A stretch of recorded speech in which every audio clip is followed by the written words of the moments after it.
Hey everyone, and welcome. If you're gearing up for banking exams in India, you are in exactly the right place. Things are really changing. Commercial banks are branching out into all sorts of new financial services. And to manage all this growth, a brand new, single, unified rulebook has just been released. So we're going to break down precisely what you need to know. Okay, let's get right into it. First, we'll cover the what and why of these new rules. Then we'll talk about the crucial role of the bank's board and the governance framework they need to follow. After that, we'll hit the numbers, the really important investment limits you'll definitely want to memorize. Then we'll look at some of the specific services banks can get into, and we'll wrap it all up with a quick summary of the key takeaways for your exam. All right, first up, let's get the basics down. This first part is all about understanding the foundation and the sheer scope of these new regulations. So, you might be asking, why now? Why pull everything together into one framework? Well, just imagine dozens and dozens of old circulars and guidelines all floating around. It's a mess, right? Super confusing. As banks started expanding their services so quickly, the old way just wasn't working. So these new, unified directions are meant to replace all that chaos with clarity. The goal is simple. One single master guide for better governance and much, much tighter risk management. Now, this is a term you absolutely have to lock in for your exams: financial services company. The definition here is incredibly broad. It covers pretty much everything regulated by the big players, the RBI, SIBI, IRDI, you name it. We're talking mutual funds, stockbroking, payment systems, the whole shebang. It basically defines the entire playground these new rules apply to. Okay, so now that we know the what, let's talk about the who. Who's responsible for steering the ship through these new waters? Well, it all comes down to one group, the bank's board of directors. They are the first and most important line of defense and oversight. And this is the main point. The buck stops with the board. They have the ultimate responsibility. They're the ones who have to personally approve all the policies and the entire risk framework, whether it's for distributing insurance or acting as a clearing member on a stock exchange. It's all on them. This quote right here, this introduces a concept that is absolutely critical for your exams: the arm's length relationship. So what does that actually mean? Well, simply put, it means a bank can't play favorites with its own subsidiary. No special treatment, no sweetheart deals. Every single transaction has to be at the going market rate, just as if they were dealing with a completely unrelated company. Okay, everybody, pencils up. This next section is probably the most important one for any objective questions you might face. We're talking about the key investment limits.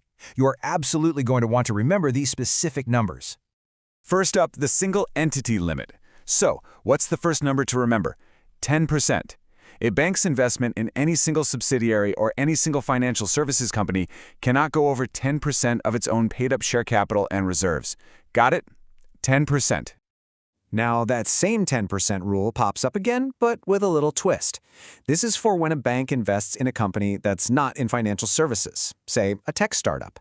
The rule is the investment can't be more than 10% of the company's capital or 10% of the bank's own capital, and you take whichever of those two is lower.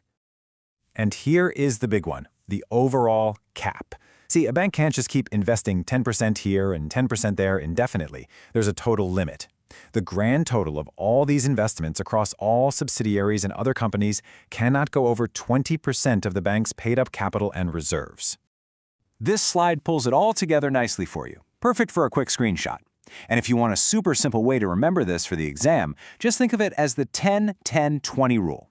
That's 10% for a single financial company, 10% for a non-financial company, and a total aggregate cap of 20% for everything combined. The 10-10-20 rule. Easy. All right, so we've got the rules, we know the investment limits. Now let's get to the fun part. What can banks actually do with all this? Let's look at some of the specific services they can get into and what it takes to get there. So if a bank wants to get into the big leagues, the actual risk-bearing insurance business, the bar is set pretty high. There are 5 key conditions they have to meet. And I've got a great mnemonic for you here. Just remember, new car needs proper tuning. That stands for a net worth of at least 1,000 crore rupees, minimum capital adequacy, net NPAs below 3%, continuous profit for the last 3 years, and a good track record. What's really interesting is when you compare the criteria for managing a pension fund and setting up an insurance broking business side by side, you start to see a pattern. They're almost identical. Both need minimum capital, net NPAs under 3%, and 3 straight years of profit. The key difference from that direct insurance business? A lower net worth requirement of 500 crore rupees. Now, this is really cool. It's a look at something very modern.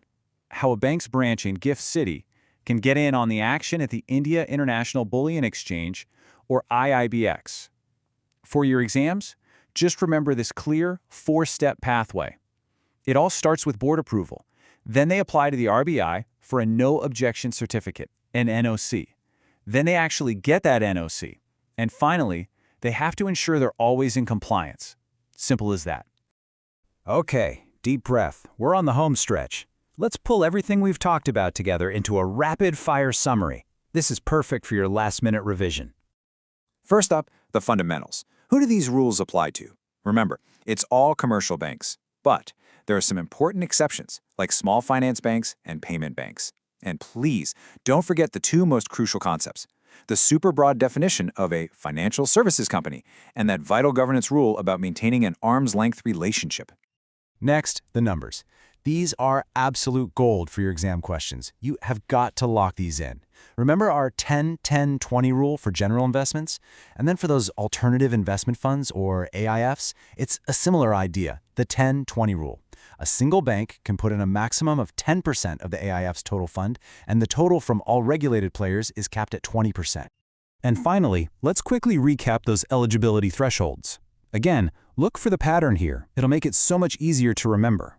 A 500 crore rupee net worth is a pretty common benchmark for a lot of services, like pension funds, insurance broking, and stock exchange membership. But for the high-stakes game of direct, risk-bearing insurance, the bar is raised much higher to 1,000 crore rupees.